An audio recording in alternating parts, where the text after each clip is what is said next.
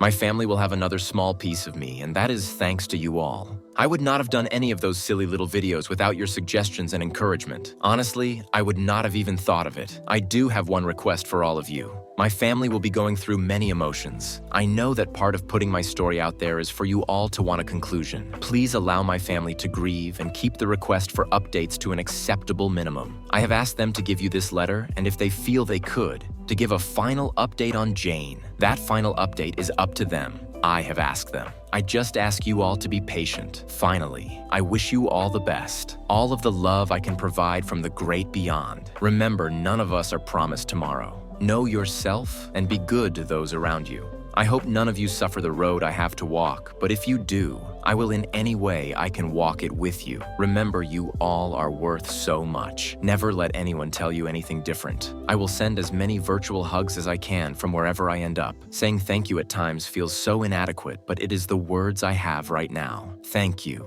I hope we meet in the beyond, just not too soon. Update 9, Remembering Dad, and update. I want to start by thanking all of you for what you have done for my dad. I have read everything on his profile multiple times. I am glad this piece of him continues. I will leave it up as long as Reddit allows. Just to make it clear, I am the daughter. Some of you assumed that my brother posted his letter in the last post, but that was me as well. I am glad Dad left you all the letter. He got to say what he wanted to say. I just want to talk about Dad today. I really miss him. I regret all of the times I decided to do something else and not go and spend time with him. I am angry that he did not fight the disease, but I also love him for his dignity and how he spends his last days. Reading through his posts, I saw his determination and his love for us and the focus on his desires. I know that this is just life and part of the grieving process, but it still occupies my thoughts. I am proud to be his daughter. I am who I am in no small part because of him. I have a healthy family, career, and life because of him. And in his final weeks, he taught me so much about life and family that I thought I already knew. We all are struggling, but also cherish each other so much more. And that is what he wanted. So happy Father's Day, Dad. Happy Father's Day to all the dads out there. Okay, on to the updates. Dad did not suffer as others with his diagnosis do. He passed quietly in his sleep. Dad had prearranged that no matter what his final moments were, he wanted an autopsy. He did not want his disease or death to be used by Jane to contest any of his arrangements. He had made arrangements and paid for it out of his estate. It was just like him to plan for everything. It turns out that he died of a heart attack, so I take solace with all of the pain he had to deal with.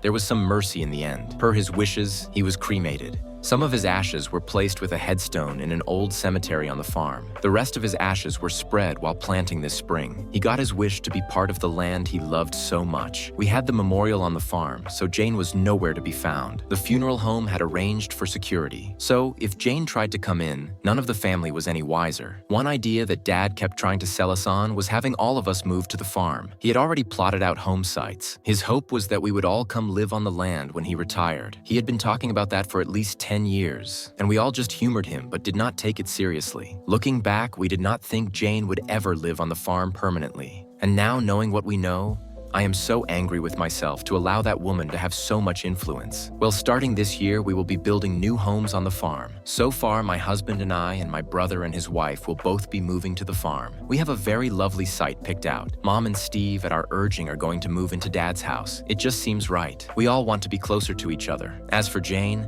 I thought I knew what a pariah was, but seeing Jane's world crumble around her has shown me the true definition. She has looked like she has aged 20 years in months. Her personality has completely changed. She contested the will and the trust assignment, but that was quickly dealt with. She did not succeed. She did get their shared assets, but Dad had already gave away the items that he wanted. The biggest issue was the house in town. It was Dad's before their marriage, and she had no claim on it. She begged us if she could inherit it. Dad did not care about that house. It was a tool for him, and I am not ashamed to admit in one of the bitchiest moments in my life, I told her if she changed her last name back to her maiden name, I would give her the house. The value of that house is far less than that woman not having my dad's last name. She took the offer. I cannot see her staying. I expect her to sell the house and leave. We will see. The AP is long gone. After we had the company valued for the exchange of the loan, the trust ended up owning 80% of the company. We arranged a party we trusted to make him a generous offer for his now 20%. He took it and ran. We have not heard a word from him in months.